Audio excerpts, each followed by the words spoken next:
오늘 하나님 말씀은 열왕기상 13장 1절부터 19절까지 말씀입니다. 구약성경 536페이지 열왕기상 13장 1절에서 좀 길지만 19절까지 말씀입니다. 구약 536페이지가 되겠습니다. 우리 같이 읽도록 하겠습니다. 보라, 그때에 하나님의 사람이 여호와의 말씀으로 말미암아 유다에서부터 베델에 이르니 마침 여로보암이 제단 곁에 서서 분향하는지라. 하나님의 사람이 제단을 향하여 여호와의 말씀으로 외쳐 이르되, 제단아 제단아, 여호와께서 이와 같이 말씀하시기를 다윗의 집에 요시아라 이름하는 아들을 낳으리니 그가 내 위에 분향하는 산당 제사장을 내 위에서 제물로 바칠 것이요 또 사람의 뼈를 내 위에서 사르리라 하셨느니라 하고, 그날에 그가 징조를 들어 이르되 이는 여호와께서 말씀하신 징조라.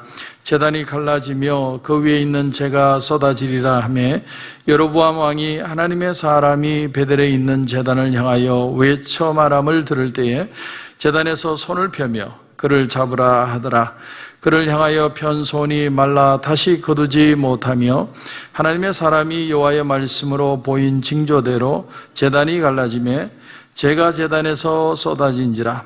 왕이 하나님의 사람에게 말하여 이르되, 청하건대 너는 나를 위하여 내 하나님 여호와께 은혜를 구하여 내 손이 다시 성하게 기도하라. 하나님의 사람이 여호와께 은혜를 구하니 왕의 손이 다시 성하여 전과 같이 되니라. 왕이 하나님의 사람에게 이르되, 나와 함께 집에 가서 쉬라. 내가 내게 예물을 주리라. 하나님의 사람이 왕께 대답하되, 왕께서 왕의 집 절반을 내게 준다 할지라도 나는 왕과 함께 들어가지도 아니하고 이곳에서는 떡도 먹지 아니하고 물도 마시지 아니하리니, 이는 곧 여호와의 말씀이 내게 명령하여 이르시기를 떡도 먹지 말며 물도 마시지 말고 왔던 길로 되돌아가지 말라 하셨음이니이다 하고, 이에 다른 길로 가고 자기가 베델에 오던 길로 되돌아가지도 아니하니라. 베델에 한 늙은 선지자가 살더니 그의 아들들이 와서 이날에 하나님의 사람이 베델에서 행한 모든 일을 그에게 말하고, 또 그가 왕에게 드린 말씀도 그들이 그들의 아버지에게 말한지라. 그들의 아버지가 그들에게 이르되, 그가 어느 길로 가더냐 하니 그의 아들들이 유다에서부터 온 하나님의 사람의 간 길을 보았습니다. 그가 그의 아들들에게 이르되, 나를 위하여 나귀의 안장을 지우라. 그들이 나귀의 안장을 지우니 그가 타고 하나님의 사람을 뒤따라가서 상수리 나무 아래에 앉은 것을 보고 이르되, 그대가 유다에서 온 하나님의 사람이냐 대답하되 그러하다. 그가 그 사람에게 이르되, 나와 함께 집으로 가서 떡을 먹어라. 대답하되, 나는 그대와 함께 돌아가지도 못하겠고 그대와 함께 들어가지도 못하겠으며 내가 이곳에서 그대와 함께 떡도 먹지 아니하고 물도 마시지 아니하리니, 이는 여호와의 말씀이 내게 이르시기를 내가 거기서 떡도 먹지 말고 물도 마시지 말며 또 내가 오던 길로 되돌아가지도 말라 하셨음이로다. 그가 그 사람에게 이르되, 나도 그대와 같은 선지자라. 천사가 여호와의 말씀으로 내게 이르기를 그를 내 집으로 데리고 돌아가서 그에게 떡을 먹이고 물을 마시게 하라 하였느니라 하니, 이는 그 사람을 속임이라. 이에 그 사람이 그와 함께 돌아가서 그의 집에서 떡을 먹으며 물을 마시니라. 아멘. 우리 한번 기도드리겠습니다. 하나님, 오늘 이 제단에 하나님의 귀한 말씀을 듣습니다. 시대가 혼탁하고 하나님의 말씀을 분별하기 어려운 시대에 참 하나님의 말씀을 듣게 하시고 또 겸손히 무릎 꿇고 하나님의 인도함을 받는 하루가 되게 하여 주시옵소서.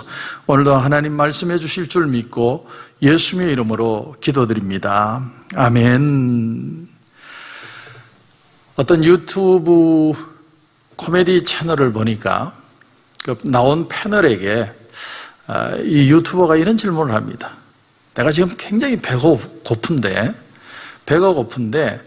맛있는데 양을 적게 주는 집을 가겠습니까? 아니면 식당을 양은 굉장히 많은데 맛없는 집을 가겠습니까? 이렇게 질문을 했어요. 그랬더니 패널이 뭐라고 대답을 했냐면, 양이 적어도 맛있는 집에 가겠습니다. 이렇게 대답을 했습니다. 저도 곰곰이 생각해 보니까 양이 적어도 맛있는 집에 갈 것 같습니다. 아무리 양을 많이 줘도 그 음식이 맛이 없으면 그 식당은 안 갈 것 같아요. 오늘 본문을 보면 이름을 알 수 없는 선지자가 한 사람이 나옵니다. 누군지는 모릅니다. 그냥 하나님의 사람 이렇게 표현합니다. 오늘 1절을 다시 보시면 보라 그때에 하나님의 사람이 여호와의 말씀으로 말미암아 유다에서부터 베델에 이르니 마침 여로보암이 제단 곁에 서서 분향하는지라. 유다에서 베델에 이르렀다. 다시 말하면 남유다에서 북이스라엘까지 한 선지자가 찾아왔다는 것입니다. 그렇다면 북이스라엘은 한 사람도 하나님의 사람이 없어서 남유다에서 굳이 사람이 올라왔을까? 이 말씀을 묵상하다가 뭘 깨닫냐면 참 하나님의 사람이 희귀하다. 이 시대뿐만 아니라 그 시대에도 하나님의 사람을 찾기가 이렇게 힘들었다 하는 걸 발견할 수 있습니다. 그런데 그때 이 선지자가 뭐라고 말을 하냐면 2절 이하에도 보십시오. 하나님의 사람이 제단을 향하여 여호와의 말씀으로 외쳐 이르되 제단아 제단아 여호와께서 이와 같이 말씀하시기를 다윗의 집에 요시야라 이름하는 아들을 낳으리니 그가 내 위에 분향하는 산당 제사장을 내 위에서 제물로 바칠 것이요 또 사람의 뼈를 내 위에서 사르리라 하셨느니라 하고 그날에 그가 징조를 들어 이르되 이는 여호와께서 말씀하신 징조라 제단이 갈라지며 그 위에 있는 재가 쏟아지리라. 하나님의 선지자가 와서 이 여로보암에 대해서 예언을 합니다. 그런데 그 예언의 내용이 뭐냐면 무려 앞으로 300년 후에 유다라는 나라의 요시야라는 왕이 일어나서 이 제단을 다 엎어버려서 진짜 종교개혁을 하는데 이 베델의 단까지 다 엎어버릴 것이다. 실제로 요시야는 300년 후인 BC 640년경에 종교개혁을 실제로 일으키고 이미 죽은 거짓 제사장들의 뼈를 다 태우는 일을 합니다. 그러니까 이처럼 거짓 엉터리 금송아지 우상을 만들어서 이스라엘 백성들로 하여금 예루살렘에 가서 하나님을 예배하게 하지 못하는 이 모든 행위에 대해서 하나님이 그 거짓을 다 뒤집어 엎을 것이다.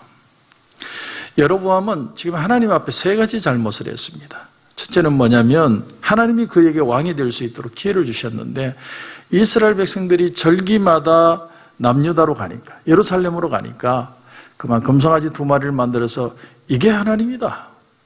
두 번째는 유다의 제사장이 아니라 자기 마음대로 제사장을 세워서 레위 제사장이 아니라 자기 마음대로 제사장을 세워서 제사를 지내는 겁니다. 그런가 하면 이 이스라엘의 대속죄일이 7월 14일인데 7월 15일인데 8월 15일로 자기가 임의로 날짜를 변경을 해서 지금 그날에 제사를 드리고 있는 겁니다. 그런데 바로 그날 하나님의 선지자가 찾아왔습니다. 마치 아무리 양이 많아도 그 식당에 맛이 없으면 안 가는 것처럼 아무리 많은 퍼포먼스를 하고 아무리 많은 일을 해도 하나님 뜻에 맞지 않으면 그것이 이스라엘의 부흥을 막아버린다는 것이죠. 자, 그런데 그 젊은 선지자가 그렇게 여로보암에게 하나님의 말씀을 전했더니 여로보암이 어떻게 하냐면 저놈 잡아라! 저놈 잡아라! 라고 외치는 그 손이 말라버린 거죠. 아주 그냥 하나님의 놀라운 역사가 일어난 겁니다. 그랬더니 여로보암이 바로 돌변합니다. 나를 고쳐달라고 하나님 앞에 기도해달라. 그래서 이 젊은 선지자가 또 하나님 앞에 기도를 했더니 그 손이 또 나아버렸습니다. 그러니까 하나님의 능력이 이 선지자에게 있는 것이죠. 이때 사실은 여로보암이 이런 역사가 일어날 때 깨달아야만 했죠. 그런데 여로보암은 깨닫지 못합니다. 그는 하나님의 역사가 일어나는데도 마음을 아주 굳게 합니다. 그런데 왜 그렇게 했을까? 왜 여로보암은 그 자리에서 바로 무릎 꿇지 못했을까? 생각해 보면 자기 위신 때문에, 자기 체면 때문에. 우린 여기서 다윗을 생각해 봅니다. 다윗이 바세바와 동침한 후에 나단 선지자가 와서 당신이 바로 그 사람이요 지적을 했을 때 다윗은 옷을 찢고 하나님 앞에 철저히 회개합니다. 우리가 오늘 이 말씀을 보면 우리가 우리의 체면, 우리의 고집이 얼마나 나를 내려놓지 못하게 하는지를 깨닫게 됩니다. 우리 속에 아직 내 생각이 너무 많아서 하나님이 어떤 말씀을 주실 때 그것을 고지 받아들이지 못할 때가 참 많습니다. 마태복음 5장 3절에 보면 심령이 가난한 자는 복이 있나니 천국이 그들의 것입니다. 심령이 가난하다는 건 자기를 비하한다는 말이 아니에요. 나를 완전히 비워가지고 하나님의 말씀대로 살겠다는 자세를 말합니다. 그런 자가 하나님 나라를 경험하게 될 것이다.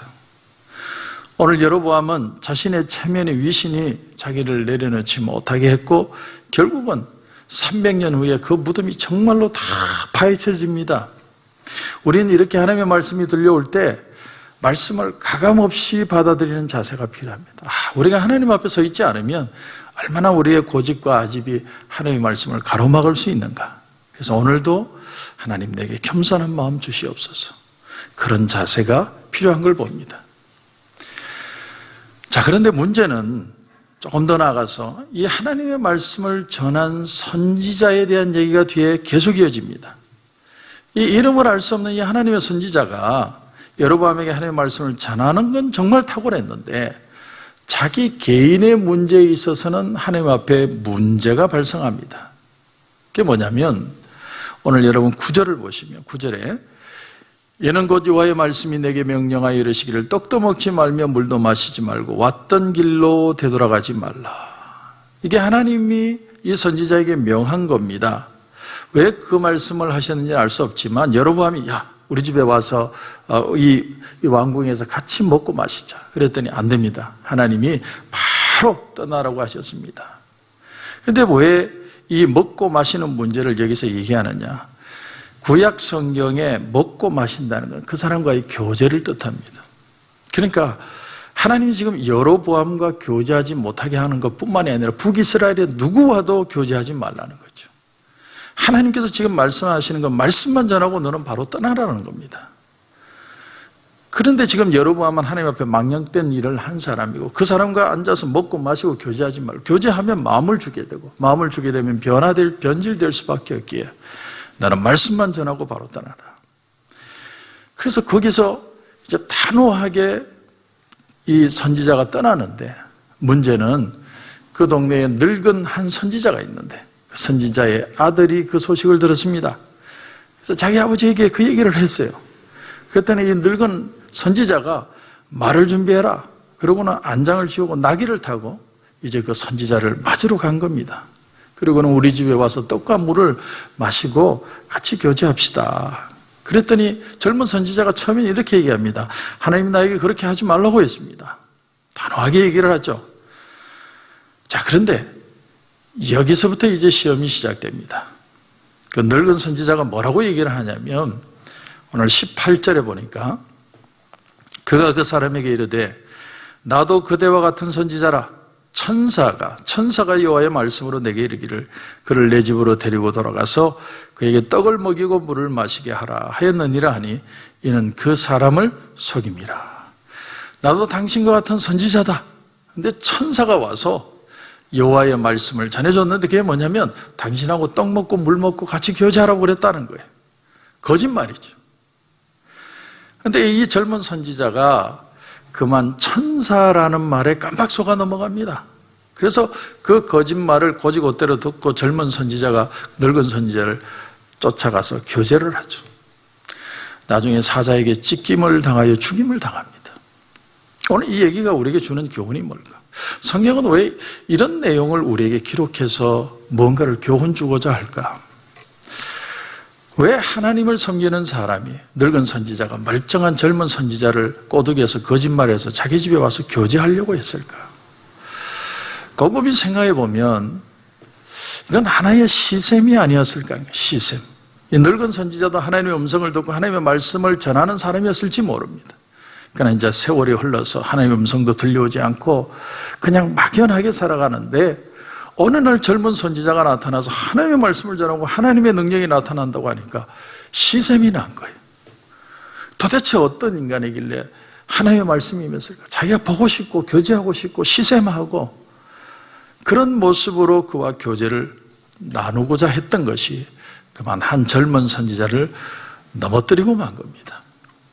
그런데 우리가 이 젊은 선지자가 이미 넘어질 수 있는 그런 기회를 주고 있다는 걸 짐작하는 구절이 있습니다. 여러분 14절 보시면 14절에 하나님의 사람을 뒤따라가서 상수리 나무 아래에 앉은 것을 보고, 자, 이 사람이 상수리 나무에 앉았다는 건 쉬고 있다는 것이죠. 하나님이 어떻게 얘기했습니까? 베델에서 곧장 떠나라. 베델이란 도시에 머물지 말라고 얘기했습니다. 근데 상수리 나무 아래에서 쉬고 있고 발을 담그고 쉬고 있는 걸 보면 이 사람이 얼마든지 지금 유혹 앞에 있다는 것을 발견합니다. 하나님은 곧장 떠나라고 그랬는데 이 사람은 거기서 쉬고 있는 거예요. 죄의 유혹이 오픈되어 있는 겁니다. 그때 이 늙은 선지자가 천사가 와서 당신을 대접하라고 했다. 결국 거기에 넘어가서 따라가게 된 것입니다. 여러분 창세기 3장에 보면 뱀이 이 하와를 찾아와서 유혹하는 장면이 나오죠.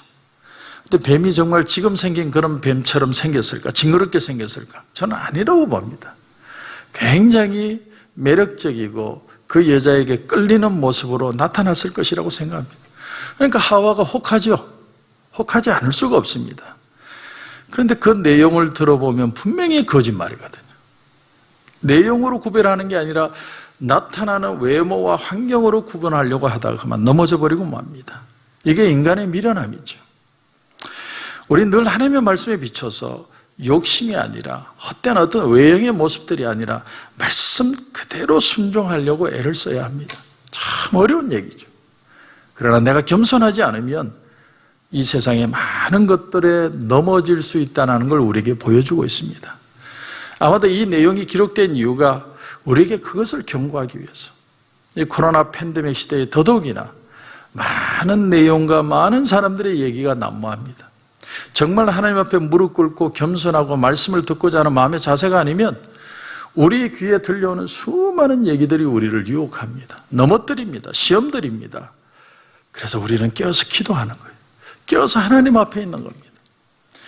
아무리 양을 많이 줘도 맛없는 식당에는 안 가는 것처럼 진짜를 찾는 마음, 하나님의 말씀이 희귀한 시대에 하나님 말씀 붙들고 그 말씀대로만 내가 순종하며 가겠습니다. 이런 자 한 사람을 하나님이 지금도 찾고 계시다는 걸 오늘 본문을 통해서 우리에게 교훈하고 있습니다. 오늘 하루를 살면서도 하나님 내게 말씀 주시고 그 말씀 붙들고 말씀 앞에 겸손하여 승리하는 하루가 되게 하여 주시옵소서.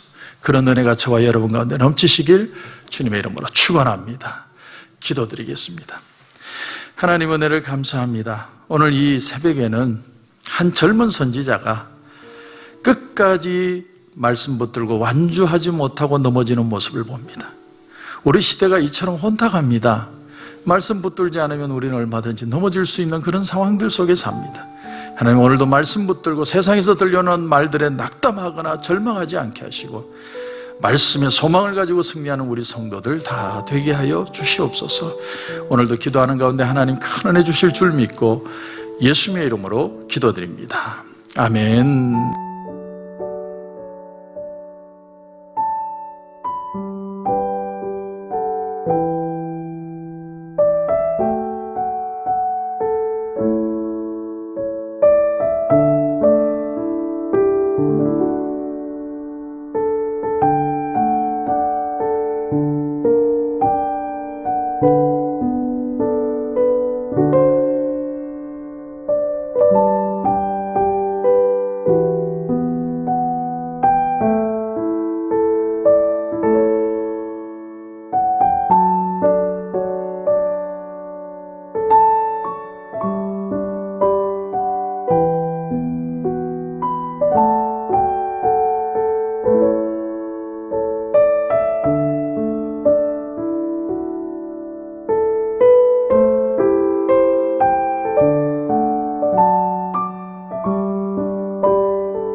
주